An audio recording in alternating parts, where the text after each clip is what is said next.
আমাদের নবী এত বড় নবী, সুবহানাল্লাহ। আল্লাহ আমার নবীকে যা দিয়েছেন সব সেরা সেরা জিনিস দিয়েছেন, তুমি অনুসরণ করবা না কেন? কোন কারণে করবা না? আমি তো বরং অন্যভাবে বলি যে নবীর অনুসরণ শুধু জান্নাত পাবো ওই আশায়ও যদি কেউ না করে, তাও তার অনুসরণ করা দরকার। কেন? কারণ দুনিয়াতেও আমার নবী যে কাজ যেভাবে করেছে, আজকের চিকিৎসা বিজ্ঞানীরা স্বীকার করতে বাধ্য হচ্ছে যে ওই কাজটা এভাবেই হচ্ছে সবচেয়ে উত্তম পদ্ধতি। আপনি খাওয়া ধরেন, ঘুম ধরেন, চলা ধরেন, কোনটারে ধরবেন? ডাক্তাররা, বিশেষ করে ফিজিওথেরাপিস্ট যারা, তাদের কাছে বুড়ারা যখন যায়, গিরায় গিরায় ব্যথা, কোমরে ব্যথা, তো বলে জোয়ানকালে খুব দৌড়াইছেন, ক্ষয় হয়েছে, এই জন্য খুব স্পিডে দৌড়ানো নিষেধ। আবার আস্তে আস্তে হাঁটলেও তো চর্বি কাটবে না। বিদেশে দেখা যায় সারাদিন মানুষ দৌড়ায়, কেউ না কেউ দৌড়াইতেছে, কেউ সকালে, কেউ দুপুরে, কেউ রাতে জগিং করে। তো এখন ওদেরকে স্পিডে দৌড়াইতে নিষেধ করা হয়েছে। কেন? যে বার্ধক্যে যায় ওই ক্ষয় সমস্যার কারণে ব্যথায় ভুগবে। আবার ধীরে ধীরে হাঁটতে নিষেধ করছে, চর্বি কাটবে না। তো নতুন মাঝামাঝি চলতে বলা হয়েছে, যাকে নাম দিয়েছে ওরা একটা মধ্য চলা আর কি, দৌড়ানোও না, হাঁটাও না। আল্লাহ, আমার নবীর চলার স্টাইল যদি হাদিসে পড়ি তো দেখি ওইটাই। হাদিসে কি আসছে? নবী যখন চলতেন যেন উপর থেকে নিচের দিকে নামতেছেন, দৌড়াতেনও না, স্লো হাঁটতেনও না। চিকিৎসা বিজ্ঞানীরা এখন স্বীকার করছে আমার নবীর চলার ওই পদ্ধতিটাই ছিল সবচেয়ে উত্তম পদ্ধতি। খাওয়ার পদ্ধতি এক। ওই যে ডায়েট কন্ট্রোলের পোলাপাইন আছে, না খায়া শুকাইতেছে, ওজন কমায়, ওজন কমায়। জাহাঙ্গীর সাহেব এক বিপ্লব তৈরি করে দিচ্ছে। তো আমেরিকাও চলে এগুলা, ওরা একটা লিফলেট বানাইছে যে যারা ওজন কমাইতে চায় এদের জন্য কিছু পরামর্শ। এক পরামর্শ, খানা নিয়ন্ত্রণ করো। 2, ব্যায়াম করো, ব্যায়াম, জিমে যাও। 3, অথবা কিছু মেডিসিন গ্রহণ করো। এই 4টার একটাও যদি না পারো তাহলে অন্তত এই পরামর্শটা মানবা। ডাক্তাররা বলে ধীরে ধীরে খাও, ভালো করে চাবায়া চাবায়া খাও। চাবায়া খাবে কেন?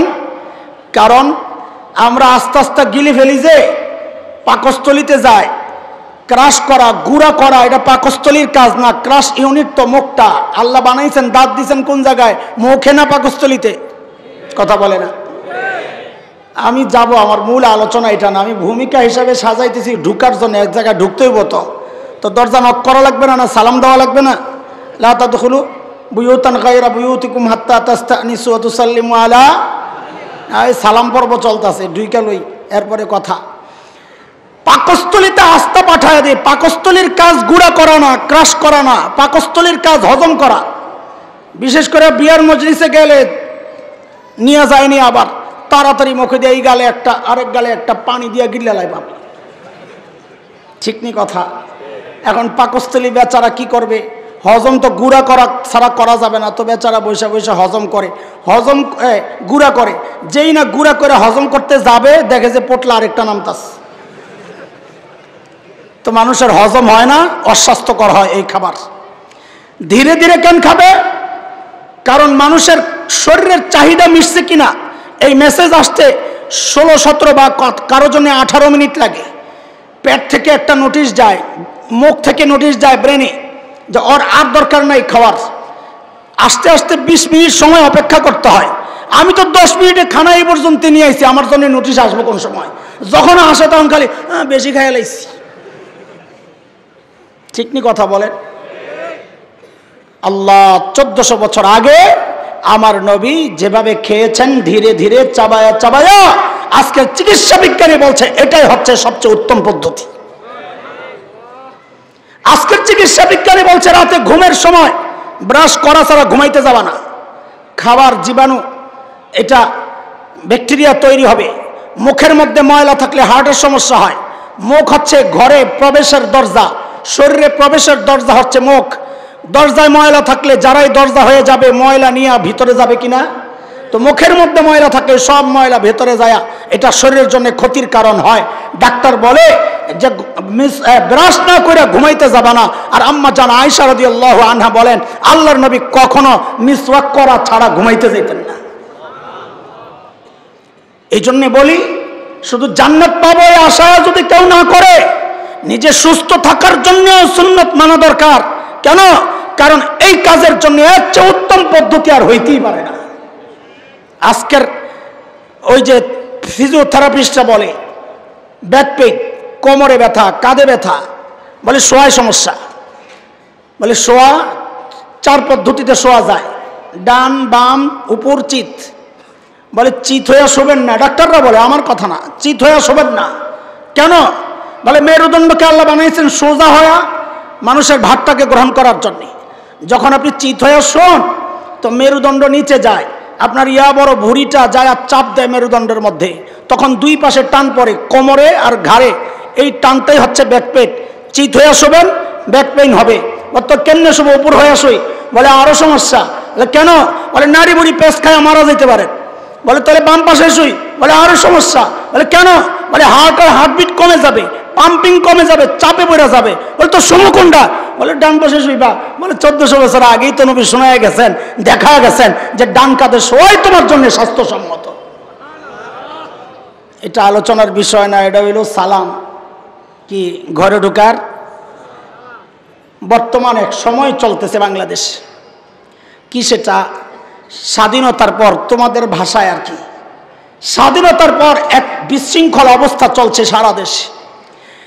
কে কার প্রতিপক্ষ হয়ে গেছে কেউ বুঝতেছি না, এক অস্থির অবস্থা।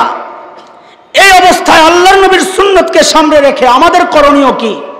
দুনিয়ায় কে কি বললো ওইটা আমাদের জন্য করণীয় না, ওইটা আমাদের জন্য পালনীয় না, ওইটা আমাদের জন্য অনুসরণীয় না। আমার নবী শত্রুর সাথে কি করেছেন, আমার নবী আপনজনের সাথে কি করেছেন, ওইটা হচ্ছে উম্মতে মুসলিমার জন্য করণীয়, অনুসরণীয়। কথা বলে ঠিক কিনা? আজকে আমার নবীর একটা ছোট্ট গুণ নিয়ে আপনাদের সামনে আলোচনা করতে চাই। সেই গুণটা হচ্ছে ক্ষমা আর সহনশীলতা। ক্ষমা আর সহনশীলতা, এই গুণ আল্লাহর। সূরা আহজাবের মধ্যে আল্লাহ নিজের পরিচয় দিয়েছেন, ওয়া কানাল্লাহু আলিমান হালিমা। আল্লাহ আমার সব জানেন, তারপরও আল্লাহ সহনশীলতার পরিচয় দিয়েছেন, কিচ্ছু বলেন না।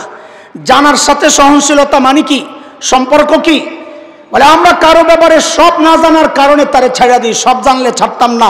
আল্লাহ বলেন আমি তোর সব জানি, তাও ছেড়ে দিলাম। সহনশীলতা। আমার বাবা ভুল করছিলেন, হযরত আদম আলাইহিস সালাম। ভুল করছেন না গুনাহ করছেন? জোরে বলেন, তাড়াতাড়ি বলেন, সময় নেই। ভুল না গুনাহ? কেন? আহলুস সুন্নাহ ওয়াল জামাতের আকীদা হচ্ছে কোন নবী জিন্দেগিতে কোনো গুনাহ করেন নাই। বলেন আমার সাথে চিৎকার করে, সমস্ত নবী নিষ্পাপ মাসুম। আরে ঠিক বলতে বলি নাই, বলছি সমস্ত নবী নিষ্পাপ। এটা আগে বইলালো, কোন নবী জিন্দেগিতে কোনো গুনাহ আর জোরে বলেন। কেউ কেউ আমার নবীরও তো গুনাহগার বানায় লাই। তাহলে কেন? কই যে আল্লাহ তাআলা বলছেন ফাসাব্বিহ বিহামদি রাব্বিকা ওয়াস্তাগফির। নবী আপনি ইস্তিগফার পড়েন। গুনাহ না করলে ইস্তিগফার কেন আসবে? ওস্তাদ ছাড়া তাফসীর করলে এই অবস্থাই হবে। আমরা আমাদের ওস্তাদের কাছে শিখেছি যে গুনাহ ছাড়াও তওবা হয়। কেন? বলে তওবা হচ্ছে হার্টের চিকিৎসা। কিসের চিকিৎসা? চিকিৎসা 2 রকম। এক চিকিৎসা হয় রোগ প্রতিরোধক, রোগকে আটকায়, ঠেক দেয়। আরেক চিকিৎসা হচ্ছে রোগ প্রতিষেধক, রোগ ভালো করে। যেমন টিকা রোগ ভালো করে না, রোগকে ঠেক দেয়। জোরে বলেন, জোরে বলেন। আল্লাহ তাআলা যেখানে নবীদেরকে ইস্তিগফারের কথা বলেছেন, সেখানে রোগ প্রতিষেধক হিসাবে না, রোগ ভালো করার জন্য না, গুনাহ মাফ করার জন্য না, ওই গুনাহকে ঠেক দেওয়ার জন্য। এটা টিকা, টিকা। ইস্তিগফার করেন যেন গুনাহ আপনি না করেন। বলে আপনি কই পাইলেন এক ব্যাখ্যা? এটা হাদিসের কথা। হযরত আগর মাযনী রাদিয়াল্লাহু আনহু বলেছেন, ইন্নাহু লাগানু আলা কলবি। নবী আলাইহিস সালাম বলেন, ইন্নাহু লাগানু আলা কলবি হাত্তা আস্তাগফিরুল্লাহ কুল্লা ইয়াউম মিআতা মাররা। নবী বলেন মাঝে মধ্যে আকাশের মেঘমালার মতো আমার মধ্যেও গুনাহ করার ইচ্ছা উকি ঝুঁকি দেয়। ওটাকে ঠেক দেওয়ার জন্য আমি প্রতিদিন 100 বার ইস্তিগফার পড়ি। তো বলেন হযরত আদম কি করেন নাই? জোরে বলেন, জোরে বলেন। কেন? আল্লাহর হুকুম অমান্য করেন নাই? তাড়াতাড়ি জবাব দেওয়া লাগবে। তো হযরত আদম আল্লাহর হুকুম অমান্য করেন নাই? করছেন? ফল খেতে নিষেধ করছেন, খাইছেন না? তা আল্লাহর হুকুম অমান্য হয়েছে না? তাহলে গুনাহ করেন নাই মানে? বলে আল্লাহর হুকুম অমান্য করলেই গুনাহ হয় না। যেমন রমজানে রোজা রেখে খাওয়া, কেউ যদি খায় আল্লাহর হুকুম অমান্য করে কিনা? বলেন না, করে। কিন্তু কেউ যদি ভুলে খায়, আল্লাহর হুকুম অমান্য হয়েছে কিন্তু গুনাহ হয়েছে কিনা? কেন? অনিচ্ছায় করছে।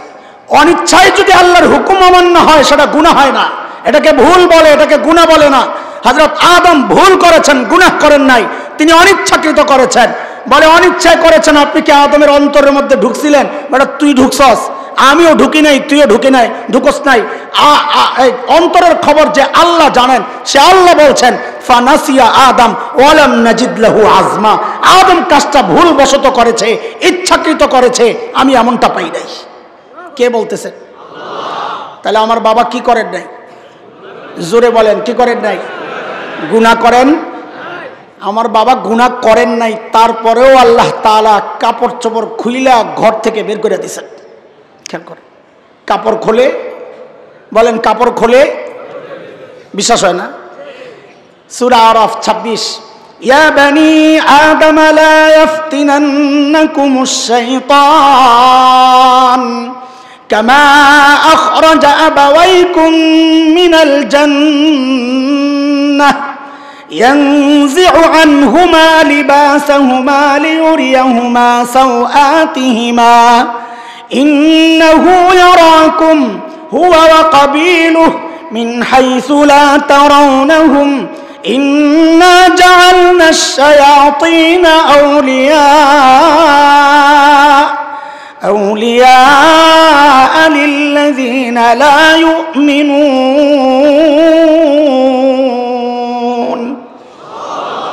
আমার বাবা ভুল করেছেন, তাও আল্লাহ ঘর থেকে বের করেছেন, কাপড় খুলে রেখে দিয়েছেন, অথচ কি করেন নাই? কথা বলে না, কি করেন নাই? অথচ আল্লাহ তাআলা আমাদের ব্যাপারে কতটা সহনশীল। আমরা কাপড় খুলে গুনাহ করি, আল্লাহ সহনশীলতার সাথে আমাকে আবার কাপড় পরায়া দেন। আমরা ঘর থেকে বের হই, গুনাহ করি, আল্লাহ সহনশীলতার সাথে আমাকে ক্ষমা করে আবারও আমাকে ঘরে ফেরত নিয়ে যান। আমার মালিক কত সহনশীল, সেই গুণটা পেয়েছেন আমাদের নবী আলাইহিস সালাতু ওয়াস সালাম। তিনিও ছিলেন খুব সহনশীল। কি বাচ্চা, কি গোলাম, কি পরিবার, কি শত্রু, আল্লাহু আকবার। হযরত আনাস রাদিয়াল্লাহু আনহু বলেন, ছোট্ট বয়সে আসছি নবীর কাছে, 10 বছর কাজ করছি। 10 বছর খেদমত কয় বছর? বলে এই 10 বছরের মধ্যে নবী আলাইহিস সালাম একবারের জন্য আমাকে একটা ধমক দেন নাই, মার দেওয়া তো দূরের কথা। আপনাকে এই কথাটা আশ্চর্য লাগে নাই? 10 বছর খাদেমরা একটা বকা দেয় নাই, আশ্চর্য লাগে নাই? তো সুবহানাল্লাহ পড়বেন বাড়ির যাইয়া, থাক আপনাকে পড়তে হয়েছে। ওরে বাপরে, ঠিক আছে ঠিক আছে, স্টক রাখেন, স্টক রাখেন, সুযোগ দিব আমি ইনশাআল্লাহ, মাশাআল্লাহ। এটার স্টক রাখেন, ঠিক আছে, সময় দিব ইনশাআল্লাহ। আমি তো মাত্র দরজায় ঢুকছি, খাওয়ান শুরু করি নাই, তুমি এখনই আমার বিদায় দেওয়ার চিন্তা করতেছো। জাযাকুমুল্লাহ।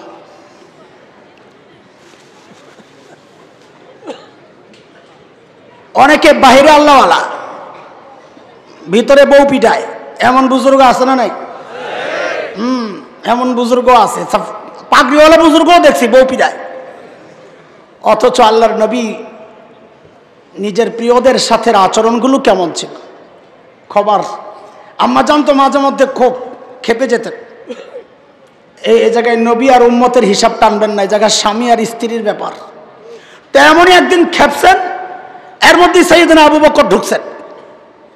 তো আল্লাহর নবী মুআমালা আবু বকরের কাছে হস্তান্তর করে বলেন, আবু বকর আমাদের দুইজনের ফয়সালাটা আপনি করে দেন। তা আবু বকর জিজ্ঞেস করে, কি হয়েছে বলেন। কে বলবে?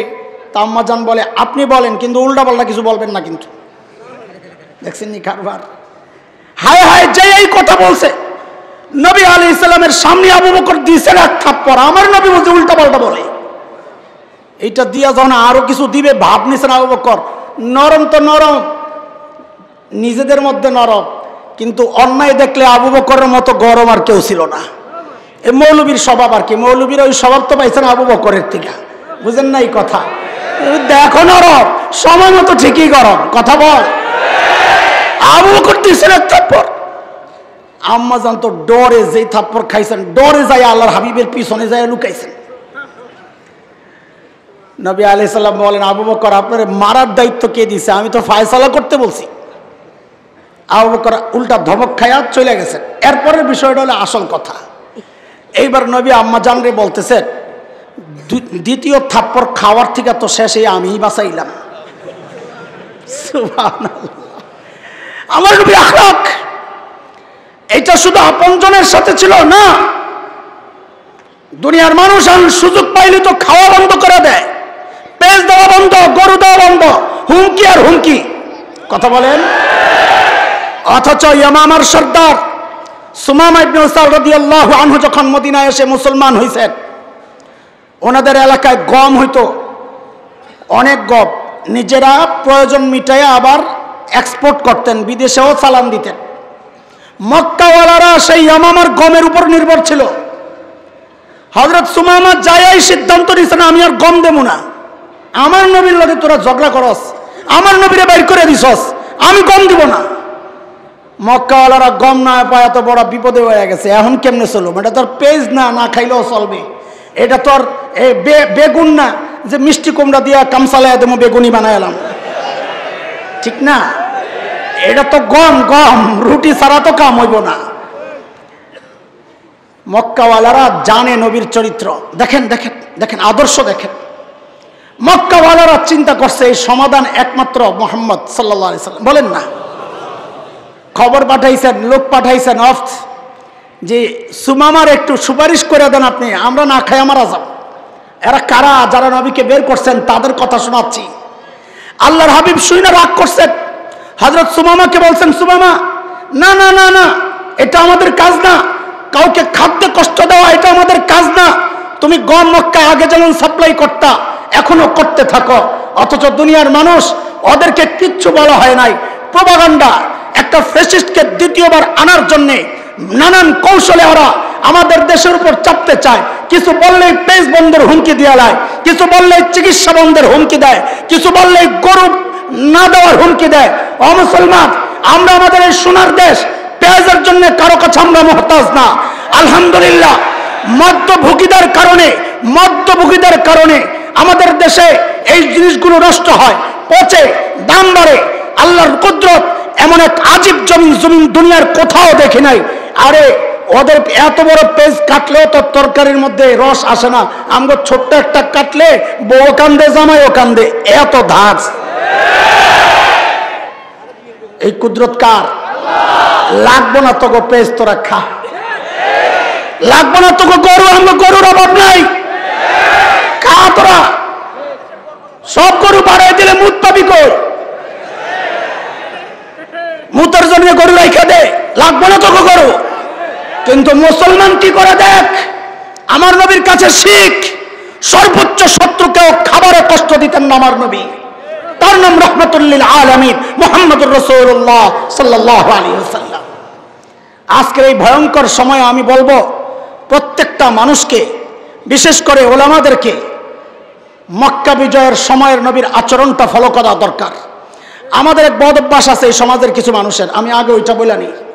সেটা হলো এই যে আমাদের একরকম চেহারা আপনি দেখতেছেন, এই চেহারা অনেকের পছন্দ না। রহমতের নবীর ওয়ারিস আবার এত গরম হয় কি? আছে এই পাবলিক। মাওলানা মামুনুল হক ভাই একটু জোরে কথা কয়, এটা অনেকের সহ্য হয় না। অ্যালার্জি কি আমাদের মাথায় লাগে সমস্যা। ব্যান্ড পার্টি কানের কাছে ঢোল বাইরায়, ওইটা সমস্যা হয় না। মামুনুল হক ক্যান্সিলান দেয়, ওটা সমস্যা। আরে ওরা বলে আমার মতো দাড়ি টুপিওয়ালাও কিছু মৌলবী আছে, ওদের ওই চিল্লি ভালো লাগে না। কি বলে রহমতের নবীর ওয়ারিস আবার এত চিল্লায় কেন? ও দোস্ত, হাদিস কি আমরা রহমতের নবীর ওয়ারিস না ওয়ারাসাতুল আম্বিয়া? জোরে কোন তো ওলামারা রহমতের নবীর ওয়ারিস না ওয়ারাসাতুল আম্বিয়া? আম্বিয়া মাদ্রাসার ছাত্ররা বলো, আম্বিয়া এক বচন না বহু বচন?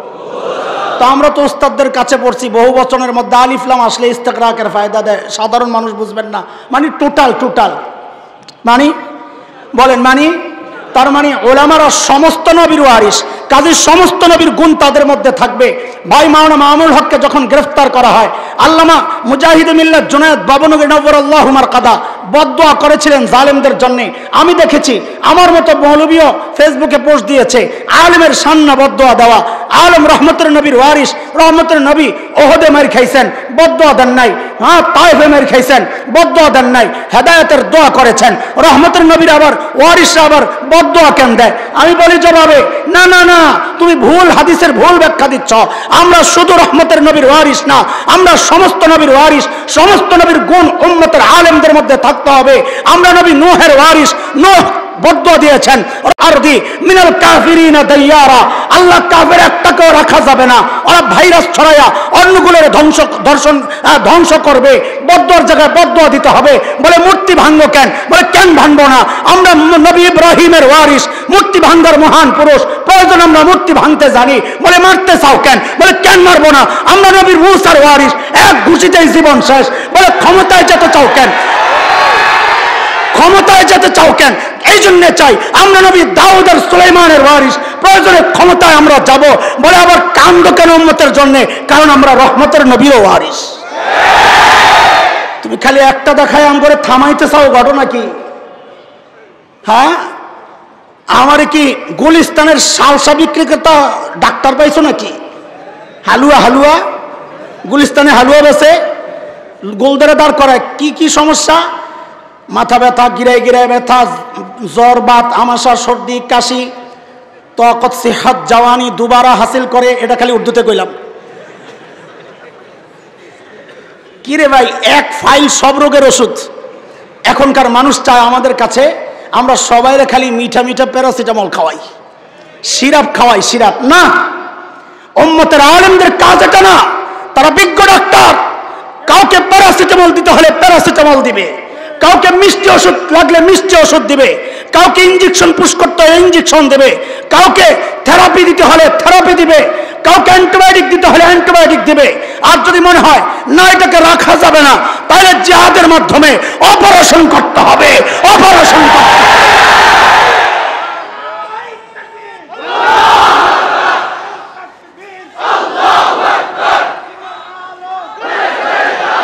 রাখো রাখো, হেকমত হেকমত। হুজুর একটু হেকমতের সাথে, কত হেকমতের ওয়াজ যে শুনছি এই 16 বছর। বলে হঠাৎ করে শুরু করছেন কে? আস্তে আস্তে না, আসতে সময় নাই, আটকায় আসছিল এতদিন। ছোটবেলায় এক বুড়ির গল্প শুনছি। হুজুর আমারে মাফ করে দিয়ে, আমি একটু পোলাপেনের লয়ে কথা কই, মুরব্বীরা কানে আঙ্গুল দেন। এক বুড়ি ভিক্ষা করত, সারাদিন ভিক্ষা কইরা পোটলা একটা বানাইছে, বিকালবেলা কোন বাট পারে পোটলা লয়ে গেছে গা। বুড়ির কি কষ্ট। পরের দিন ভিক্ষা করতে আইসা কারো ছায়া দেখলেই খালি কয় কেরে, ডর আবার নিন হয়ে যায়। কেউ লাগলে কেরে, আওয়াজ পাইলে কেরে। সারাদিন কেড়ে কেড়ে করতে করতে মানুষ সারাদিন যা করে রাতে ঘুমায়ও তা করে। ওই বাসের হেল্পার বউয়ের সাথে ঘুমায়ের পিছনে বাইরে, রাতে ঘুমায় আর কয় ওস্তাদ বামে প্লাস্টিক। ঠিক ঠিক কথা। আল্লাহু আকবার। ওই বুড়িও রাত্রে শুয়ে শুয়ে খালি কয় কেড়ে কেড়ে। চোর আইছে ঘরে, চোর আয়া যে নাক ডাকা শুনছে তো আগায়, কেড়ে করে 2 হাত পিছায়। আবার নাক ডাকা শুই না, 1 হাত আগায়, আবার কেড়ে করে 2 হাত পিছায়। পরে চোর বুঝছে আরে বুড়ি তো ঘুমায় ঘুমায় কাম করে, কিন্তু ওই যে আওয়াজটা শুনলেই তার কলজারা শুকায়া যায়। তো কি করছে, কান্দে চাদর একটা আসিল, ওইটারে আস্তে আস্তে বুড়ির মুখের মধ্যে ঢুকাইছে।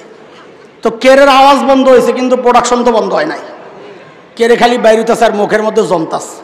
চোরে যাওয়ার সময় খালি কাপড়টারে টান দিছে আর সব একবারে বাইরেছে কের করে। আমগরে 16 বছর কইতে দাও নাই ভাই, সব জমা হয়েছে মোহের মধ্যে।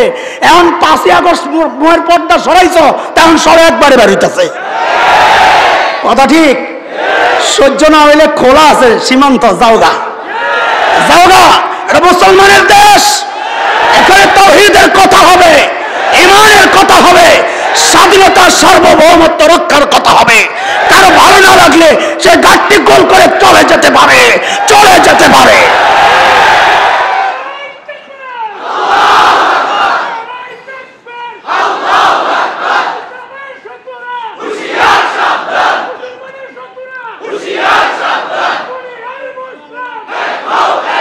মুহতারাম হাজরিন, বলছিলাম নবীর আদর্শ থেকে বর্তমান সময় ফেস করতে হবে। নবী আলাইহিস সালাম শুধু নরমই ছিলেন না গরমও হইতেন, আবার শুধু গরমও হইতেন না মাফও করতেন। এই মক্কা বিজয়ের কিছু গল্প আপনাদেরকে শোনাই চলেন। মদিনা থেকে রওনা দিয়েছেন মক্কার উদ্দেশ্যে। মাররুজ জাহরান, মক্কার খুব কাছাকাছি একটা জায়গা, ওখানে আয়েশা অবস্থান করতেছিলেন। মক্কায় ঢুকবেন রমজানের 16 তারিখ। আবু সুফিয়ানও বের হয়েছে, তখনও মুসলমান হন নাই, খোঁজ খবর নেওয়ার জন্যে। এর মধ্যে মুসলমান পাহারাদারদের হাতে ধরা পড়ছে। ওই দিক দিয়ে হযরত আব্বাস রাদিয়াল্লাহু আনহু ওই দিন আবার মক্কা থেকে বের হয়েছিলেন, মদিনায় চলে যাবেন, মুসলমান হয়ে গেছিলেন। হযরত আব্বাসের সাথে দেখা জুহফা নামক একটা জায়গায় নবী আলাইহিস সালামের সাথে। হযরত আব্বাস পরিবারের সবাইকে বিদায় করে দিয়েছেন, মদিনায় চলে যাও, নিজে থেকে গেলেন। কিন্তু মনের মধ্যে একটা চাওয়া, হারে আবু সুফিয়ানও যদি মুসলমান হয়ে যাইত। ওই যে লম্বা টাইম একসাথে খাতির। পাহারাদাররা যখন আবু সুফিয়ান আরো 2 জনকে গ্রেফতার করছে, হযরত আব্বাস যায় আটকাইছেন, যা আমার কাছে দাও। নবী আলাইহিস সালামের কাছে নিয়ে গেছেন, হুজুর আবু সুফিয়ানকে নিয়ে আসছি। নবী আলাইহিস সালাম বলেন ঠিক আছে রাখেন। সকালে হাজির করা হয়েছে। নবী জিজ্ঞেস করতেছেন, আবু সুফিয়ান এখনো কি আপনার বিশ্বাস আছে যে খোদা আল্লাহ ছাড়া আরো আছে, আল্লাহ ছাড়া আরো মাবুদ আছে, এখনো বিশ্বাস করেন?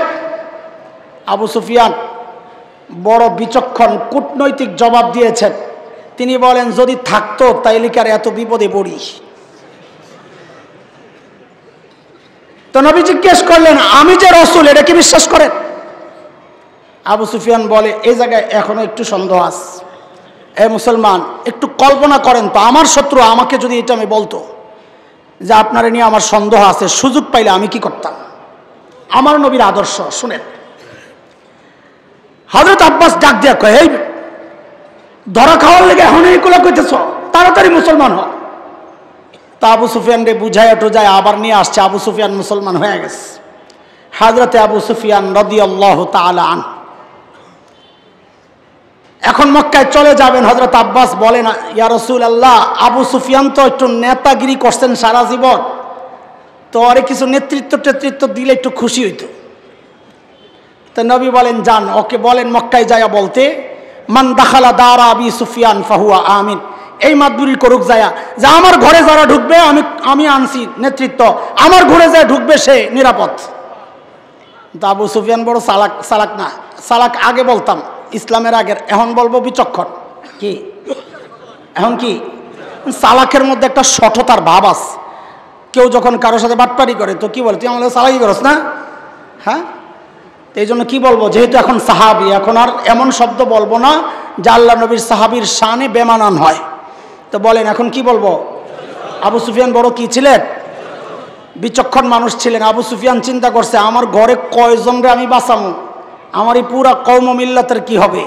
তো বলে, ইয়া রাসূলুল্লাহ, আমার ঘর তো ছোট, এই ছোট ঘরে এত মানুষ আটবে নাকি? তো নবী আলাইহিস সালাম দ্বিতীয়বার বললেন, মান দাখালাল মসজিদাল হারাম ফাহুয়া আমিন।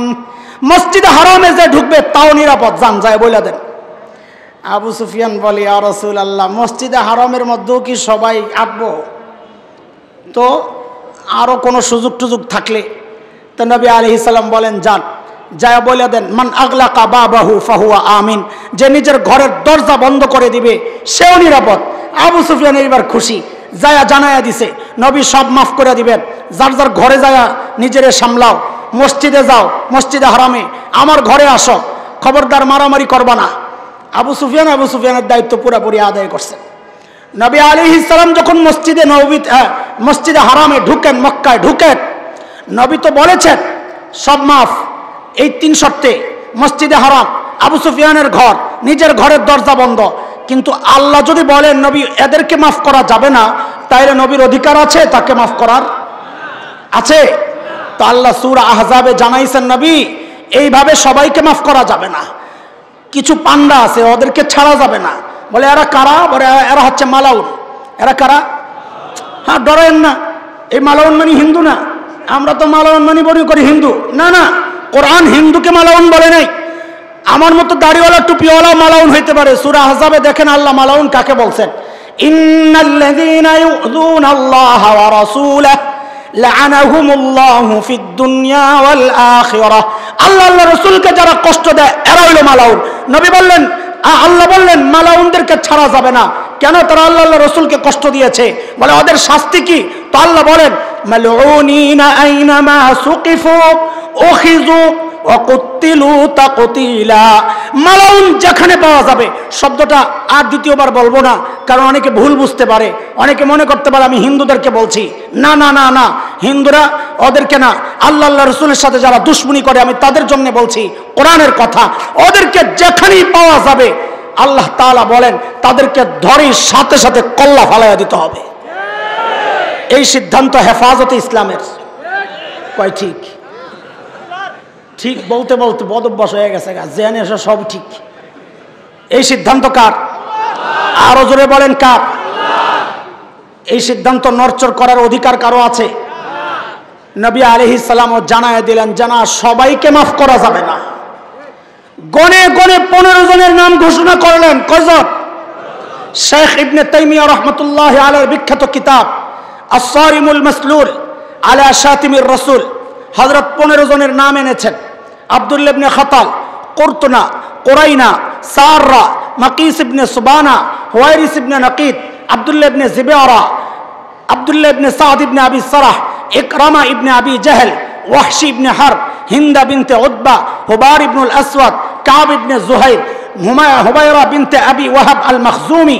আল্লাহর নবী গনে গনে 15 জনের নাম ঘোষণা করলেন, এদেরকে যেখানে পাওয়া যাবে ধৈর্যই হত্যা করতে হবে। শোনেন, এই 15 জনের টোটাল ইতিহাস আমি বারবার খুঁটে খুঁটে পড়েছি। কেন এদের বিরুদ্ধে নবী এত কঠোর হইলেন? অবাক করা ব্যাপার হচ্ছে, আমি দেখলাম 15টাই সাংস্কৃতিক কর্মী, হয় গান বাজনার সাথে জড়িত, অথবা কবিতা লিখত, অথবা নবীর বিরুদ্ধে বাজে কথা ছড়াইতো, সাংবাদিক, হলুদ সাংবাদিক, মিডিয়া কর্মী। মিডিয়া কি? মিডিয়া। বড় অবাক করা বিষয়, এখনো এই মানুষগুলাই ইসলামের বিরুদ্ধে সবচেয়ে বেশি সোচ্চার। কথা বলেন না আপনারা? কথা বলেন। নবী ঘোষণা দিলেন কয়জনকে মাফ করা যাবে না? কয়জন? একটার নাম ছিল আব্দুল্লাহ ইবনে খাতাল। অত অপরাধ, মৃত্যুদণ্ড জারি হয়েছে 3 কারণে। শুরুতে মুসলমান হয়েছিল, মদিনায়ও ছিল। নবী আলাইহিস সালাম একজন গোলাম এবং একজন আনসারী সাহাবী সহ পাঠাইছেন পশু লালন পালনের জন্য। গোলামরে হুকুম করছে খানা বানা। নগদে কেন খানা বানায় নাই? গোলাম গেছে ঘুমাইয়া, গোলামরে যায় ঘুমে দেখার দেরি নাই, লগে লগে জব করে লিস। এখন তো ডর ঢুকছে, আরে কেসাসাম, হত্যার বদলে হত্যা, আমারও তো হত্যা করা হবে। ওই জানোয়ার জীবজন্তু যা ছিল ওগুলো লইয়া মক্কায় পালাইছে, তাইলে ওখানে যায় মুরতাদ হয়ে গেছে। তাইলে এক অপরাধ হলো একজনকে হত্যা করছে, হত্যার বদলে হত্যা। মুরতাদ হয়ে গেছে, আরেক হত্যা। ওখানে যায় নবীর বিরুদ্ধে কুৎসা, সে বাজে বাজে কবিতা লেখছে, এগুলা তার বাঁধি কুরতুনা কোরাইনাকে দিয়ে আবার গাওয়াইতো। তারা ছিল নর্তকী আর গায়িকা। এই 3 অপরাধ, তার জন্য মৃত্যুদণ্ড। 3টা কারণ। আব্দুল্লাহ ইবনে খাতাল যায়া কি করছে জানেন? কাবার গিলাফ দিয়া নিজেরে যায়া ঢাকছে। কোন জায়গায়? তুই আর জায়গা পাইলি না, কাবার গিলাফ দিয়া কেন ডাকলি? এটা হলো বাংলাদেশের রাজনীতিবিদ। ওরা মনে করছে মুসলমান কাবার ইজ্জত করে, কাবার গিলাফও তার কাছে বড় ইজ্জতের। আমি যদি কাবার গিলাফ দিয়ে নিজের ঢাকি তো আমারে মারবে না। বাংলাদেশের রাজনীতিবিদ ওরা মনে করে আমরা টুপিরে শ্রদ্ধা করি, হিজাবরে মহাব্বত করি, এই জন্য নির্বাচনের আগে দিয়া সারা জিন্দিগি ইসলামের বিরুদ্ধে, নির্বাচনের আগে দিয়া টুপি টাপি লাগায় হাসান বসরি, হিজাব লাগায় রাবেয়া বসরিয়া। একজন পাওয়া গেছে প্রতি রাতে 80 রাকাত তাহাজ্জুদ। আমি তো হায় খোদা, আমি কার কাছে মুরিদ হইলাম? এই পিসাব কই আছিল? আমি তো বড় মিস করছি। সুবহানাল্লাহ। শিখছে আব্দুল্লাহ ইবনে খাতাল থেকে। মানুষের হৃদয়ের জায়গা যেখানে, মহাব্বতের ভালোবাসার জায়গাকে ব্যবহার করে মানুষকে ঘায়েল করতে চায়, আব্দুল্লাহ ইবনে খাতাল যায় কাবার গিলাফ দিয়ে নিজেরে জড়াইছে। বোকা বোকা বোকা না হইলে ইসলাম কবুল করত। কারণ যার মাথায় মগজ আছে সে তার স্রষ্টাকে চিনে। মাগরিবের আগে একটা বাচ্চা খুব সুন্দর তিলাওয়াত করছে। আমি খুব চা খাইতেছিলাম, চা খাওয়া বন্ধ করে বয়া বয়া শুনতেছিলাম, খুব মজা লাগতেছিল। হ্যাঁ, তো ওই আয়াত পড়ছে যে যার মাথায় মগজ আছে সে তার স্রষ্টা চিনে। ইন্না ফি খালকিস সামাওয়াতি ওয়াল আরদি ওয়া ইখতিলাফিল লাইলি ওয়ান নাহার লাআয়াতিল লিউলিল আলবাব। পড়ছে না? মাশাআল্লাহ, সুন্দর পড়ছে। আব্দুল্লাহ ইবনে খাতালের নিচে দিয়ে কি দেখা যায়? কথা বলেন। আরে গিলাফ তো উপরে, তো নিচে দিয়ে কি দেখা যায়? ছোটবেলায় লুকাইতাম, মনে আছে না?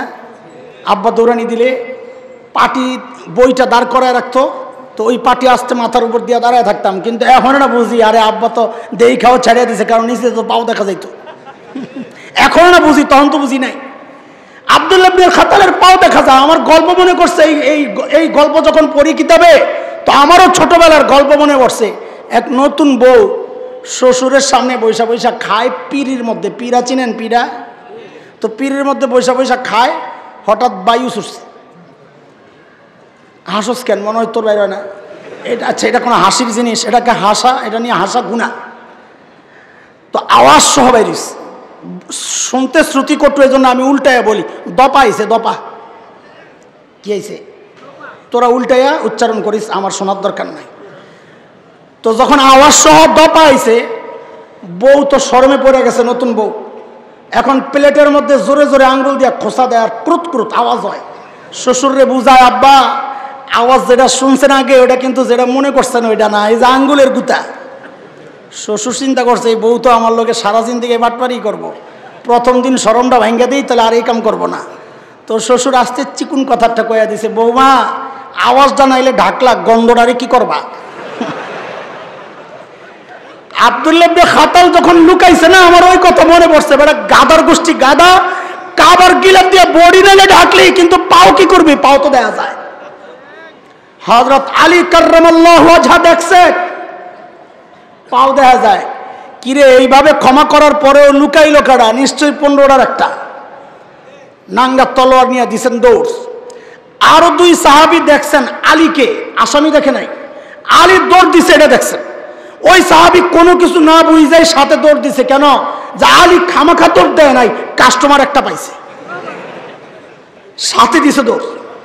যাই আব্দুল্লাহ ইবনে খাতালকে বের করছে, সাথে সাথে কল্লা ফালায়া দিয়া মাকাম ইব্রাহিম হাজরে আসওয়াদের মাঝখানে এইরকম ঝুলাইছে, দুনিয়াবাসীকে দেখানোর জন্যে। নবীর সাথে যারা বেয়াদবি করে, নবীকে নিয়ে যারা গালাগালি করে, হ্যাঁ কুৎসা রটায়, ওদের একমাত্র শাস্তি এটাই। আমরা এই জায়গায় আমরা স্পষ্ট আমাদের বক্তব্য, এখানে লুকোচুরির কিচ্ছু নাই, এই জায়গায় তেল মারার কিচ্ছু নাই, এটা স্পষ্ট, এটা ইমানের ব্যাপার। আমরা অনেকেই ক্ষমতার আন্দোলন করি না, কিন্তু রাজপথে থাকি। কেন থাকি? দ্বীনের জন্যে, নবীর ইজ্জত রক্ষার জন্যে। আমাদের একটাই কথা, কে কি করলো জানি না, কে ক্ষমতায় গেল, কে ক্ষমতা থেকে নামলো আমরা জানি না। যারাই ক্ষমতায় থাকবে তাদের উদ্দেশ্যে আমাদের একটাই পয়গাম, যা ইচ্ছা তাই করো। আমার নবীকে নিয়ে কেউ কটূক্তি করলে তার ব্যাপারে কোনো ছাড় নাই। তোমরা যদি আইন নিজেরা না করো, নিজেরা যদি শাস্তি না দাও, ইমানদার যদি আইন হাতে তুলে নেয়, আমরা দায়ী না, কারণ তার বিধান আল্লাহ দিয়েছেন, শাস্তি একটাই, অন্য কিছু মানি না। আল্লাহ নবীর দুশমনকে মৃত্যুদণ্ড দিতে হবে, মৃত্যুদণ্ড দিতে হবে।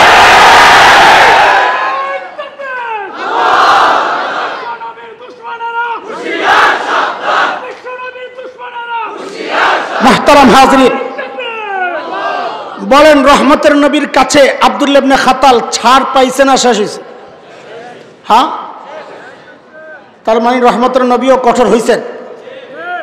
এটার নাম হিকমত। বলেন এটার নাম? মাদ্রাসা বলাবেন, বলো। বাংলাদেশে আইসা হিকমত 2 প্রকার হয়ে গেছে, নাইলে আগে হিকমত 1 প্রকারই ছিল। বাংলাদেশে আসার পর হিকমত বাংলাদেশে ঢুইকা 2টা পাঠ হয়ে গেছে, একটা বাংলা হিকমত, একটা আরবি হিকমত। বাংলা হিকমত কি? বাংলা হিকমত হইল পিঠ বাঁচানোর জন্য সত্যকে গোপন করা, এটার নাম বাংলা হিকমত। বল আমার সাথে, পিঠ বাঁচানোর জন্য সত্যকে গোপন করা, এর নাম। আর আরবি হিকমত আমগরে ওস্তাদরা শিখাইছেন যেটা, সেটা হলো যেখানে যা বলা দরকার বলা, যেখানে যা করার দরকার করা, এটার নাম হিকমত। আফগানিস্তানের তালেবানরা তোমার এই হিকমত তুমি যাই ব্যাখ্যা দাও, এই হিকমত দিয়ে যদি খানকায় ঢুকতো আর তাবলীগে বাইর হয়ে যাইতো তো আমেরিকানরা আর আফগানিস্তান ছাড়তো না। ওরা হিকমত দেখাইছে। এখন যেটা দরকার, বলে কি দরকার, বলে ঘরে কুত্তা ঢুকছে মুগুরটা লও। ওরা হিকমত বুঝছে ঠিক, কি ঘরে কুত্তা ঢুকছে, কথা বলে না, ঘরের কুত্তা ঢুকছে মুগুরটা লও। মুগুর দেখায়া দিছে, কুত্তা লেজ গুটায় পালাতে বাধ্য হয়েছে। কথা কম, এই মুগুর হাতে নিতে রাজি আছি তো ইনশাআল্লাহ? কথা বলো ইনশাআল্লাহ। আমার দেশ যদি আক্রান্ত হয়, আমার স্বাধীনতার সার্বভৌমত্ব যদি আক্রান্ত হয়, মাঝে মধ্যে হুমকি ধমকি আমরা দেখছি। সীমান্তে আইসা আইসা খালি কয় ছায়া দে আমারে, পিছনে দুটা কয় ধর,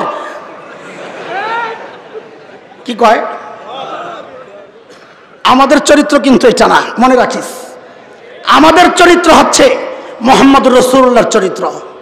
হুনাইনে সাহাবায়ে কেরাম কিছু কিছু হাওয়াজিনদের হঠাৎ আচমকা তীর হামলার কারণে বিক্ষিপ্ত হয়ে গেছে।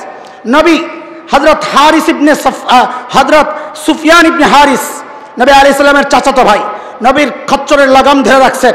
আব্বাস রাদিয়াল্লাহু আনহু পাশে, আবু বকর ওমর পাশে, সব বিক্ষিপ্ত বিচ্ছিন্ন হয়ে গেছেন।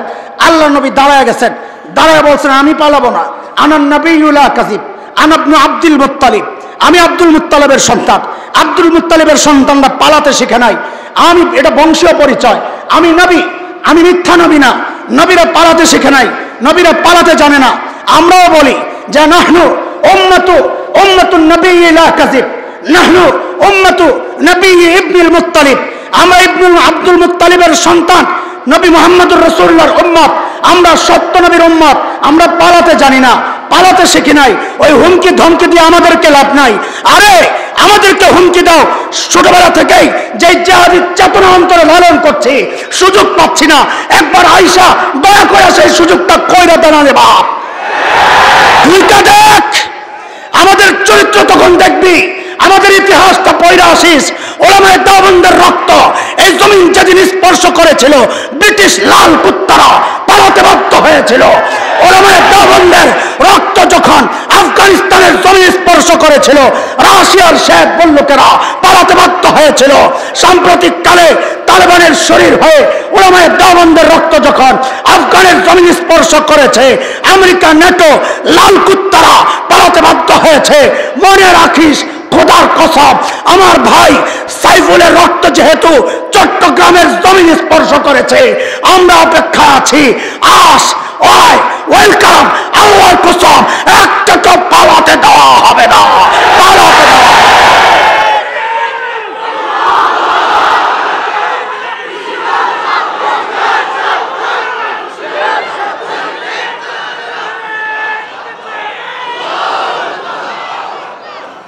দোস্ত বলো, কয়জনের নাম ঘোষণা হয়েছে? কয়জন? একজন ছিলেন আব্দুল্লাহ ইবনে সাদ ইবনে আবি সারাহ, হযরত ওসমানের দুধ ভাই।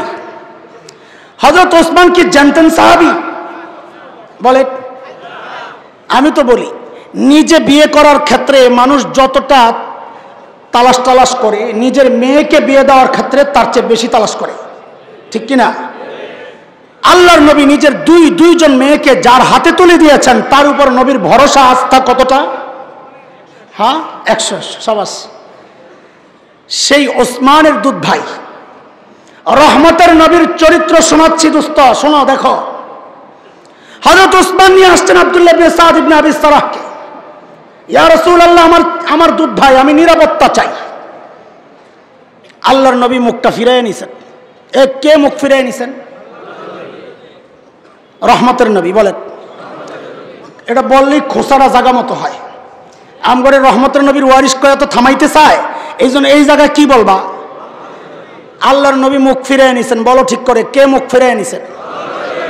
হযরত ওসমান আবার ওই পাশে গেছেন। ইয়া রাসূলুল্লাহ, আমার দুধ ভাই, আমি নিরাপত্তা চাই। আল্লাহর নবী আবার মুখ ফিরিয়ে নিছেন। কে নিছেন মুখ ফিরাইয়া? সাবাস।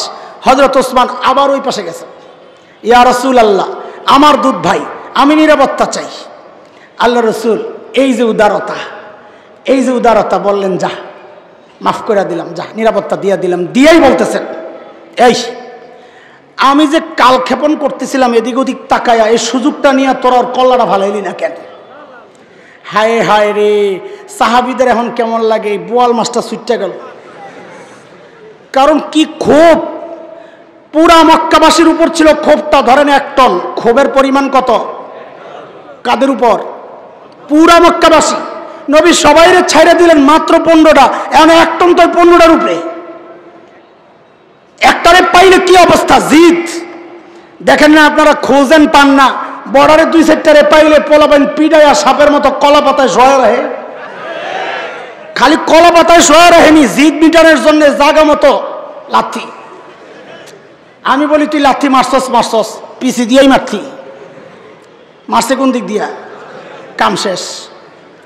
কেন? ওই সবগুলো খুব যায় এক জায়গায় পড়ছে, কালামানিকটার উপরে। এগুলো হলো যুগের আব্দুল্লাহ ইবনে খাতা, এগুলোর এইভাবেই সাইজ করা দরকার।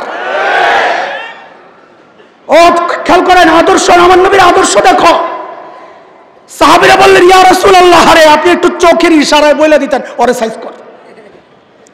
আল্লাহর নবী কি বললেন? এই আদর্শ। নবী বলেন, আমি নবী, নবীর শান না চোখের ইশারায় কথা বলা, নবীরা যা বলেন সরাসরি বলেন। এটাই তো আমাদের সমস্যা। নবীর ওয়ারিসরাও তাই। তোমাদের মতো রাজনীতির মারপ্যাচ আমরা বুঝি না, মুখে একটা কলবে আরেকটা। ওলামারা যা বলেন সরাসরি বলেন, এটা অনেকে নিতে পারে না। কথা ঠিক কিনা?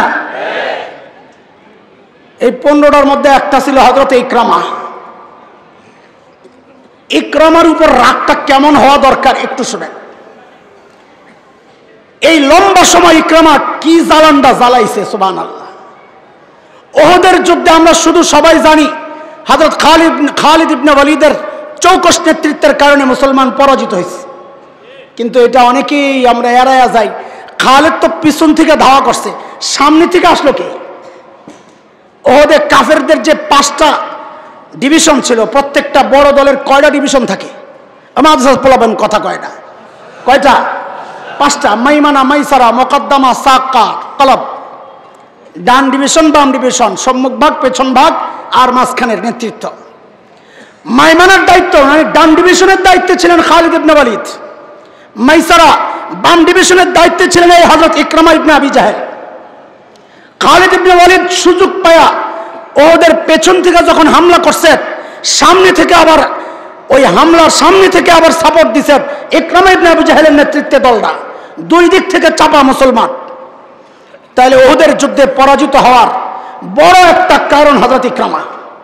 শুধু কি তাই, মক্কা বিজয়ের দিন এমন সুন্দর ক্ষমা ঘোষণার পরেও কেউ লড়াই করতে পারে? ক্ষমা করে দিয়েছেন, তারপরও লড়াই করতে পারে? কিন্তু নবী আলাইহিস সালাম মক্কায় ঢুকছেন 2 দলে। কয় দলে? পোলাপান একটু কথাটা তো কও, তোমরা পড়ো না এগুলা কিতাবে। কয় দলে? উঁচু সাইড থেকে, এটাকে বলে কাদা, ওই মিনার দিক থেকে 2 ভাগ হয়ে গেছে। কাদা মহল্লা উপর সাইড, এই দিক দিয়ে নবী আলাইহিস সালাম ঢুকছেন। আর কুদা একটা জায়গা আছে, আজকের যে মিসফালা, নিচু সাইড, ওই দিক দিয়ে নবী আসতে বলছেন হযরত খালিদ ইবনে ওয়ালিদকে। হযরত খালিদ ইবনে ওয়ালিদকে মোকাবেলার জন্য এই ইকরামা কিছু যুবক ছেলে পেলে নিয়ে মোকাবেলা করেছে। এবং 2 জন যে সাহাবী শহীদ হয়েছেন মক্কা বিজয়ের দিন, হযরত কুরজ ইবনে জাবের ফাহরি, হুবাইশ ইবনে খালিদ রাদিয়াল্লাহু আনহুমা, এই 2 জন ইকরামার নেতৃত্বের দলের কাছে শহীদ হয়েছে। মক্কা বিজয়ের দিন এত সুন্দর ক্ষমা ঘোষণার পরেও যারা মানুষ মারতে পারে, এদের অপরাধটা কোন যে পর্যায়ের। তাহলে সাহাবীদের রাগ আর ক্ষোভ ইকরামার উপর কেমন হইতে পারে? বুঝেন না এই কথা? হযরত ইকরামা পালাইতেছেন ইয়েমেনের দিকে, যেই বুঝছেন অবস্থা ভালো না, পালাইতেছেন। 5 তারিখে আপনাকে মিরপুরে লম্বা সময় পর্যন্ত মোকাবেলা করছে কিছু লোক, করে নাই? 5 আগস্ট। কিন্তু যেই দেখছে যে ওখান থেকে হেলিকপ্টার উপর দিকে উঠে গেছে, তো আস্তে কাটতে পড়ছে। হযরত ইকরামাও যখন শুনছেন যে হযরত জুবাইর ইবনুল আওয়াম ঝান্ডা গাড়ে ফেলছেন হুজুনে, মারওয়া, সাফার মারওয়ার মাঝখানের খালি জায়গায় ঝান্ডা গেড়ে গাড়ছেন, হযরত জুবাইর ইবনুল আওয়াম রাদিয়াল্লাহু আনহু শুনিয়াই গেছে কাম সারা, আস্তে করে পেছন দিয়ে বেয়ে গেছে কোন দিকে? কথা বলে না? ইয়েমেনের দিকে। রাস্তায় পড়ছে নদী। আচ্ছা, আমি আপনি না নদী দেখলে সাঁতরাইয়া যাবো গা, কিন্তু মরুভূমির মানুষ পানি দেখলেই তো কলিজা শুকায়া যাওয়ার কথা। হযরত ইকরামা তো বুঝছেন খাইছি ধরা, এর মধ্যে দেখে নৌকা একটা পাইছে, নৌকায় উঠা খালি মাঝামাঝি গেছে, এমন ঝড় তুফান শুরু হয়েছে, মানুষ নৌকার ঝড়ে যদি পড়ে, নদীর ঝড়ে যদি পড়ে সব বুজুর্গ হয়ে যায়, তাই না? ইকরামাও শুরু করছে, ইয়া লাত ইয়া উজ্জা ইয়া মানাত ইয়া হুবাল আমারে বাসা। মুরব্বি কাম হইব না, এই লাত উজ্জা মানাত দাইকা কাজ হবে না। বলে কারে ডাকতে হবে? বলে স্থলে যিনি বাঁচান তাকেই ডাকতে হবে। বলে তিনি কে? বলে তিনি আল্লাহ। দেখেন ইকরামার কাছে নবীর দাওয়াত গেছে না? গেছিল। অথচ ইকরামা কি হয় নাই? অথচ ওই মাল্লার এতটুকু কথা ইকরামার দিল পাল্টে গেছে। কখন কার দাওয়াতে কার হেদায়েত আসে বলা যায় না, দাওয়াত সবারই দেওয়া দরকার। ইকরামা যখন বলল কাজ হবে না, বাঁচাবেন শুধু আল্লাহ, ইকরামা সাথে সাথে দিল পাল্টায় হাত উঠাইছেন, আল্লাহুম্মা লাকা আহদুন ইন আফাইতানি মিম্মা আনা ফি আন আতিয়া মুহাম্মাদা হাত্তা আদা ইয়াদাই আলা ইয়াদাই ফালা আজিদান্নাহু আফুওয়ান গফুরান কারীমা। আল্লাহু আকবার।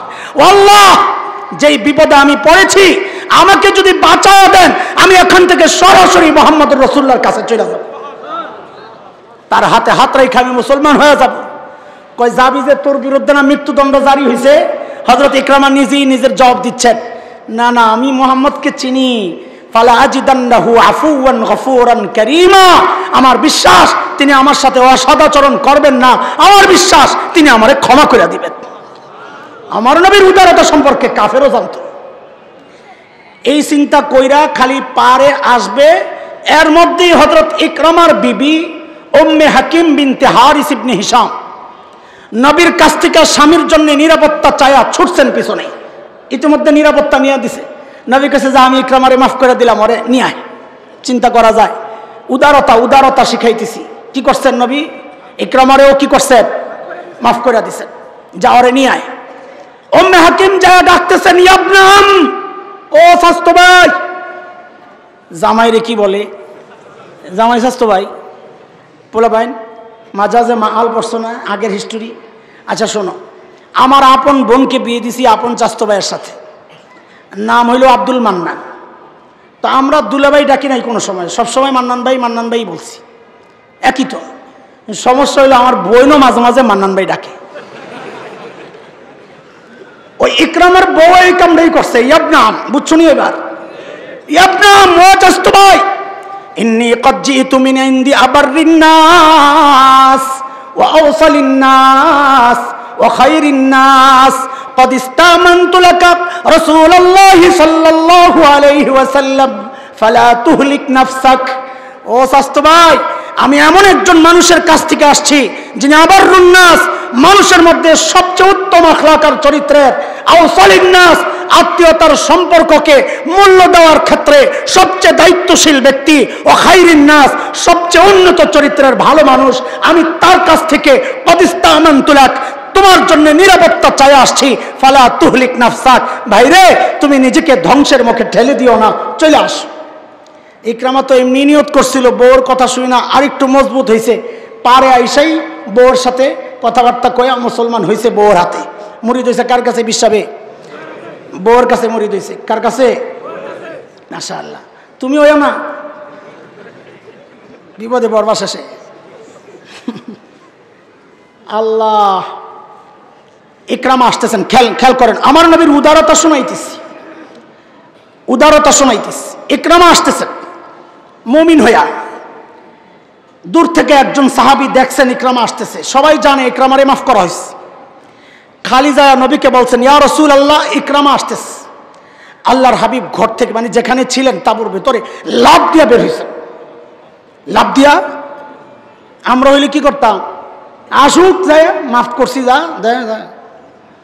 কিন্তু মুহাম্মদুর রাসূলুল্লাহ কি করছেন? লাফ দিয়া বের হয়েছেন। কেন?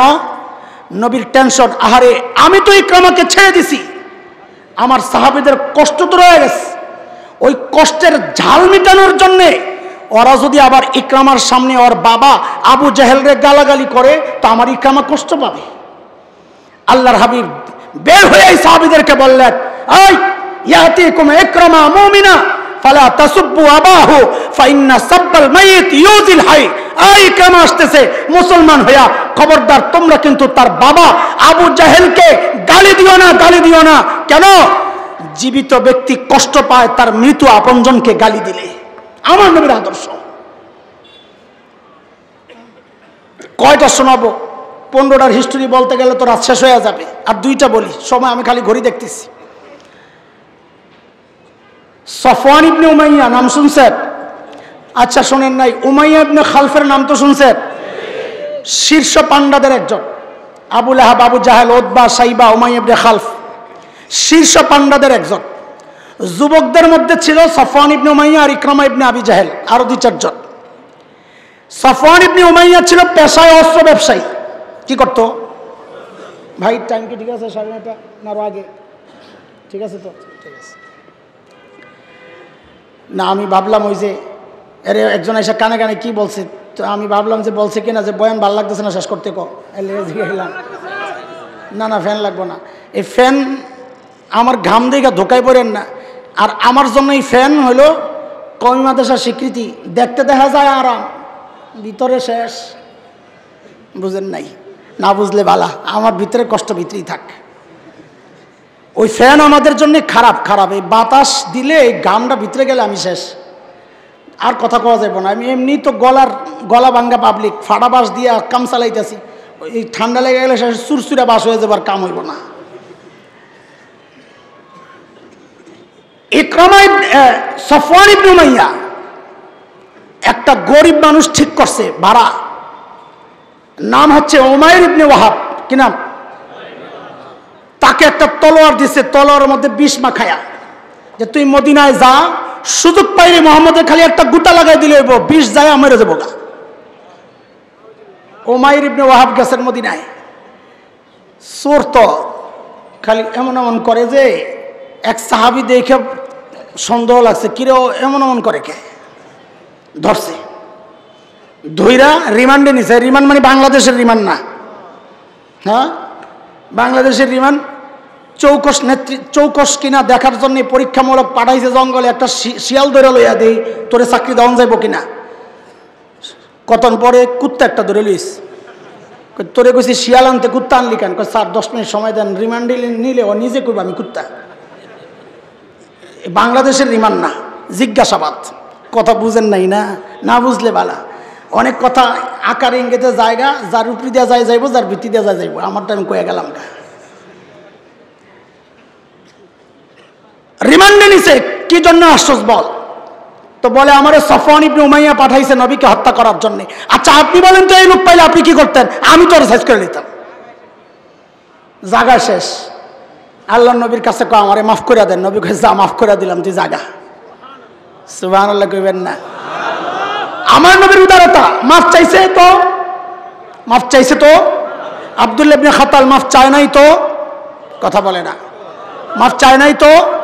পার্থক্য এই জায়গায় একটা গোড়া ঠিক করলাম। পার্থক্য কারে মাফ করছেন, কারে করেন নাই। মাফ চাইছে তো, মাফ চায় নাই তো, গেছে। উমাইর ইবনে ওয়াহাব গেছেন মক্কায়, মুসলমান হয় নাই। যায়া সফওয়ান ইবনে উমাইয়ার কয় বাইরে ভাই যেই বাঁচা পাচ্ছি, একটুর লেগে ধরা খাই নাই। দেখেন এই যে টাকা দিয়া লোক পাঠাইয়া কাম সারতে কয়, এই সিস্টেম বাংলাদেশও আছে। বোম দিয়া পাঠাইয়া দেয়, যা ফুটাই দিয়া। এই ধরলে এটা ধরা পড়ে যে দেখা যায় হ্যাঁ কিচ্ছু জানে না। 1 বোতল মদ দিছে, সাইফুলরে কোবায় মেরে লিছে। ওই 1 বোতল মদ খাইয়াই এক হিন্দু ভাই যায় অ্যাডভোকেট সাইফুলরে কোবায় মেরে লিস। ওইটা সিস্টেম আগেও ছিল এই সিস্টেম। মক্কা বিজয়ের দিন সেই সফওয়ান ইবনে উমাইয়া যে নবীকে হত্যার জন্য লোক ভাড়া করে পাঠাইছে, তারে পাইলে কি করার কথা। কিন্তু নবীর প্রথম উদারতা হচ্ছে 15 জনের মধ্যে সফওয়ান ইবনে উমাইয়ার নাম ছিল না। প্রথম উদারতা। তারপরেও সফওয়ান ডরে পালাইতেছে। উমাইর ইবনে ওয়াহাব মুসলমান হইয়াই নবীর কাছে আবেদন করছেন, ইয়া রাসূলুল্লাহ আমার বস সফওয়ান ইবনে উমাইয়া 15 জনের মধ্যে নাম নাই, ও ডরে পালাইয়া গেছে, আপনি যদি মাফ করে দেন আমি যাই ওরে লই আই। তো নবী কয় যা, আমি সফওয়ান ইবনে উমাইয়াকেও মাফ করে দিলাম। কয় হ্যাঁ কি বিশ্বাস করব? আপনি যে মাফ করছেন হ্যাঁ কি বিশ্বাস করবে? আমরা হইলে কি বলতাম, বিশ্বাস করলে করবো, না করলে না, এত কিছু ঝামেলা করে যা। রহমতের নবী কি করলেন দোস্ত? যেহেতু মাফ চাইছে তার পক্ষে একজন, বিশ্বাস করানোর জন্যে আল্লাহর নবী সাল্লাল্লাহু আলাইহি সাল্লাম নিজের শত্রুর জন্যে নিজের মাথার পাগড়িটা খুইলা উমাইর ইবনে ওয়াহাবের হাতে দিয়ে কইছে, যা সফওয়ান রে দেখাইস, এটাই প্রমাণ আমি সফওয়ান রে মাফ করে দিচ্ছি। রাহমাতুল লিল আলামিন। সফওয়ান ইবনে উমাইয়ার কাছে যায়, যখন বলল তোমারে মাফ করে দিছে, আসো, এই যে পাগড়ি প্রমাণ। সফওয়ান ইবনে উমাইয়া বিশ্বাস করছে, আসছে। নবী আলাইহিস সালাম ইসলামের দাওয়াত দিয়েছেন, মুসলমান হও। আমারে 2 মাস সময় দেন। নবী বলেন 2 মাস না, তোমারে 4 মাস সময় দিলাম, যাও। কয় মাস? আল্লাহর কুদরত, এই শত্রু সফওয়ান ইবনে উমাইয়া 4 মাস শেষ হওয়ার আগেই মুসলমান হয়ে গেছিলেন। আমি শেষ করতে চাই, যেই মাফটা আমাকে সবচেয়ে বেশি নাড়া দিছে ওইটা বইলাই, বাকিগুলো আর বলছি না, সময় হবে না আমার। ওই 15 জনের মধ্যে একজন ছিল হুবার ইবনুল আসওয়াদ, মনে আছেনি না? একে ক্ষমা করাটা আমি কোনোভাবে নিতে পারি নাই, এটা কিভাবে সম্ভব? কে হুবার ইবনুল আসওয়াদ? আল্লাহর হাবিবের এক মেয়ে হযরতে যায়েনব রাদিয়াল্লাহু আনহা মক্কায় ছিলেন, হিজরত করে যান নাই, যেতে পারেন নাই স্বামীর জন্য। স্বামী আবুল আস, হযরত যায়েনব সন্তান সম্ভবা, পেটে বাচ্চা হবে। স্বামী বললেন, তুমি যদি থাকতে চাও মক্কায় থাকতে পারো, আর যদি মনে করো না আমি মদিনায় চলে যাব হিজরত করে, তো যেতে পারো। হযরত যায়েনব বলেছেন, আমি চলে যেতে চাই, আমি মদিনায় চলে যেতে চাই। হযরত আবুল আস নিজের ভাই কেনানাকে দায়িত্ব দিয়েছেন, যাও যায়েনবকে আগায়া দিয়ে আসো। ওই দিক দিয়ে নবী আলাইহিস সালাম খবর পেয়ে মদিনা থেকে সাহাবীদেরকে একদল পাঠাইছেন, যায়েনব মক্কা ছাড়লে, এলাকা ছাড়লে তাকে নিরাপত্তা দিয়ে মদিনায় নিয়ে আসবা। আবু সুফিয়ান যখন শুনছে যে যায়েনব পালায়া যাচ্ছে প্রকাশ্যে দিনের বেলায়, আবু সুফিয়ান দলবল নিয়ে যায়েনবকে আটকাইছে, এইভাবে যাওয়া যাবে না, এটা আমাদের প্রেস্টিজ ইস্যু, মুহাম্মদের মেয়ে, আরে ভাই সাল্লাল্লাহু পড়েন না। আবু সুফিয়ান বলে নাই তো আমরা বললে কি সমস্যা?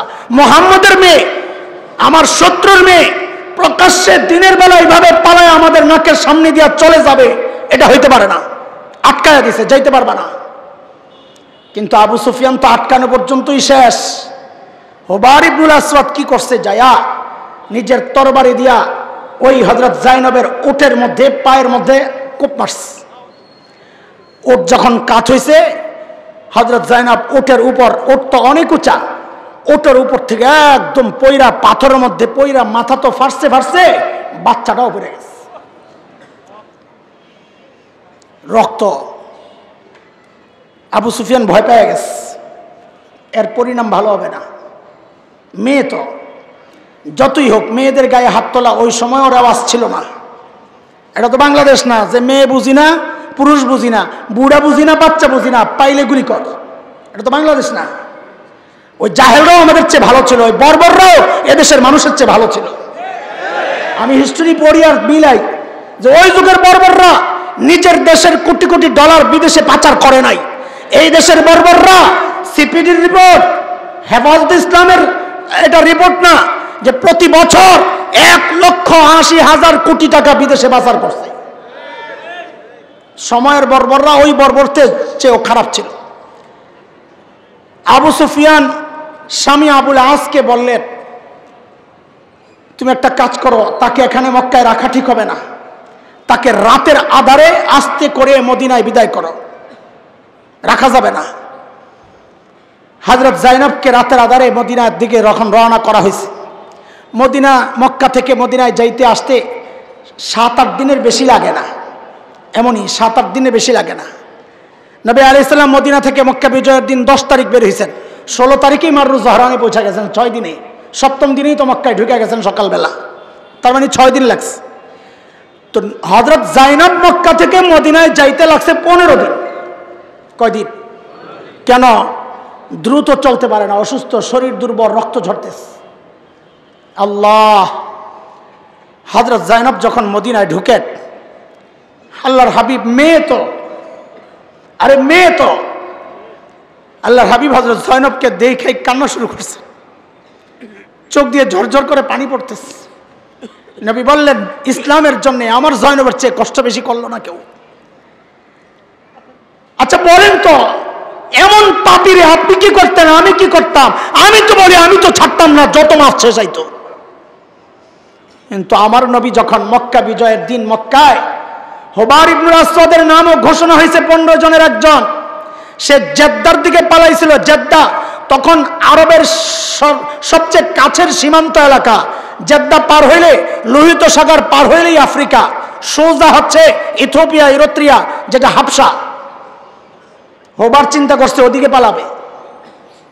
কিছু দূর যাওয়ার পরেই হুবারের মাথায় আসছে, শুনেছি মোহাম্মদ অনেক দয়ালু, তা আমি কেন পালাইতেছি, একটু ট্রাই করে দেখি না, কাছে যায়া মাফ চায়া দেখি না, আমারে মাফ করে কিনা।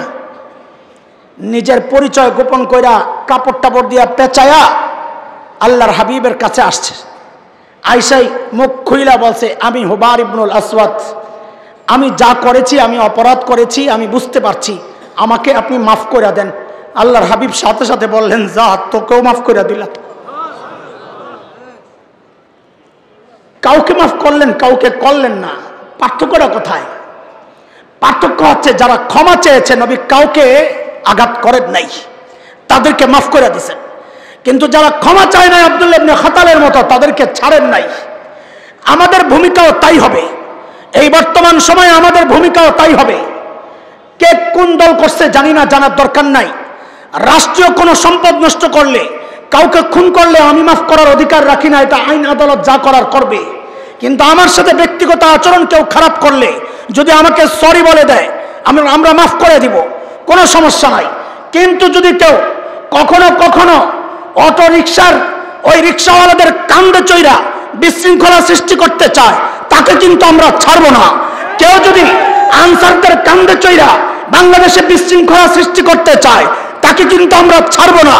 কেউ যদি সন্ত্রাসী সংগঠন international society for Krishna consciousness, যার সংক্ষেপ ইসকন, তাদের কান্দে চইরা বাংলাদেশের বিশৃঙ্খলা সৃষ্টি করতে চায়, বাংলাদেশকে অস্থিতিশীল করতে চায়, আমরা তাদেরকে ছাড়বো না।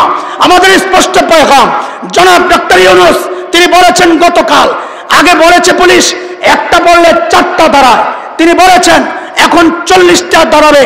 আমরা বলি না না না, 40টা কেন, 40 লক্ষ দাঁড়াতে প্রস্তুত। তাও বাংলাদেশকে অস্থিতিশীল করতে আমরা দেখতে চাই না। কেউ যদি করে তাকে আমরা ছাড়বো না। দেশকে ভালোবাসি, অদুস্থ কোন দল করো জানার দরকার নাই। দেশের স্বাধীনতা সার্বভৌমত্বে যদি বিশ্বাস করো, এর বিরুদ্ধে যারাই দাঁড়াবে ঐক্যবদ্ধভাবে ওদেরকে প্রতিরোধ করতে হবে, প্রতিরোধ করতে হবে।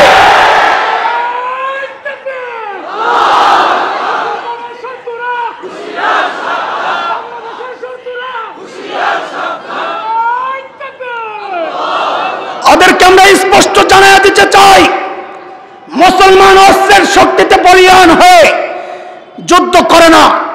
মুসলমান যুদ্ধ করে আল্লাহর রহমতের আশায়। আমাদের ভরসার জায়গা আমাদের মালিক। সেই মালিক যতদিন আছেন, আছেন মানে আছেনই তো, আমরা কাউরে ভয় পাই না। ওদেরকে জানিয়ে দিতে চাই, আমার দেশে ঢোকার হুমকি দাও, দেশ দখলের হুমকি দাও, শুনে রাখো 1971-এ দেশ স্বাধীনের জন্য একবার মুক্তিযুদ্ধ হয়েছে। স্বাধীনতা সার্বভৌমত্ব রক্ষায়, দেশ রক্ষায়, মানচিত্র রক্ষায় যদি আর একটি যুদ্ধের প্রয়োজন হয়, আবারও যুদ্ধ হবে, আবারও যুদ্ধ হবে। যদি উম্মতের আলেমরা ডাক দেন, আমাদের শীর্ষ নেতৃত্ব যদি ডাক দেন, ঘাম ঝরাইতে হবে, ঘাম ঝরাইতে প্রস্তুত। যদি বলে একটু রক্ত দরকার, রক্ত ঝরাইতে প্রস্তুত। যদি বলে মাল খরচ করা দরকার, মাল খরচ করতে প্রস্তুত। আর শেষ একটা কথা জানতে চাই, জিজ্ঞেস করতে চাই, যদি বলে দিন রক্ষায়, ইসলাম রক্ষায়, মাদ্রাসা রক্ষায়, দ্বীনি শিক্ষা ব্যবস্থা রক্ষায়, দেশের স্বাধীনতা সার্বভৌমত্ব রক্ষায় মুসলমান তোমার কল্লা দরকার, কে কে জীবন দিতে প্রস্তুত? আল্লাহকে সাক্ষী বানাও।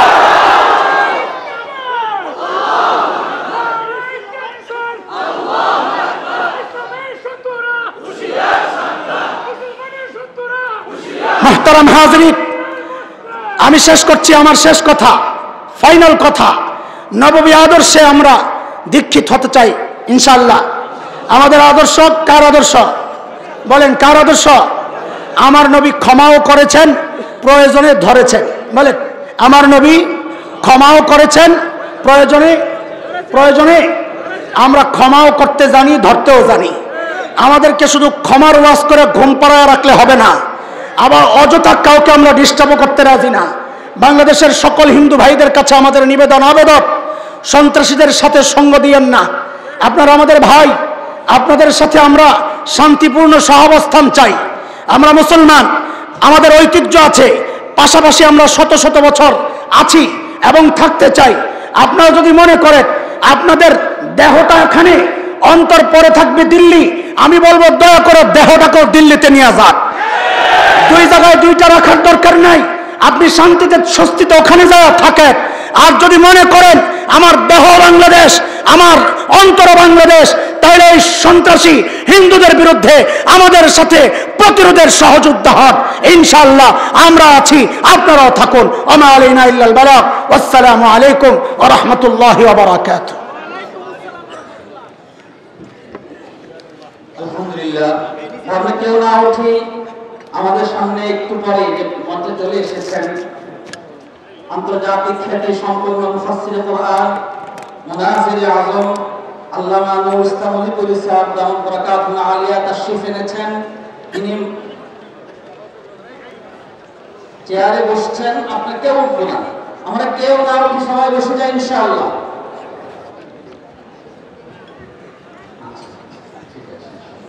আমরা কেউ না উঠি ভাই।